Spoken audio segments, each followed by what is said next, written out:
बिस्मिल्लाहिर्रहमानिर्रहीम।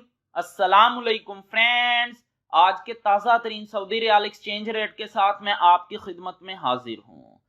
डॉलर पाकिस्तान में इंटरबैंक में 278 रुपये 65 पैसे पर पहुंच चुका है। इससे रियाल रेट में भी तब्दीली हुई है। चलें देखते हैं आज सऊदी अरब के मुख्तलिफ बैंक पाकिस्तान और इंडिया के लिए सऊदी रियाल का क्या एक्सचेंज रेट दे रहे हैं।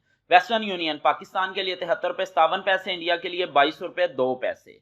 मनीग्राम पाकिस्तान के लिए 73 रुपये 52 पैसे, इंडिया के लिए 22 रुपये 5 पैसे।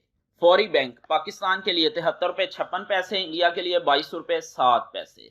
STC पे पाकिस्तान के लिए 73 रुपये 59 पैसे, इंडिया के लिए 22 रुपये 1 पैसा। इंजाज बैंक पाकिस्तान के लिए 73 रुपये 53 पैसे, इंडिया के लिए 22 रुपये 4 पैसे।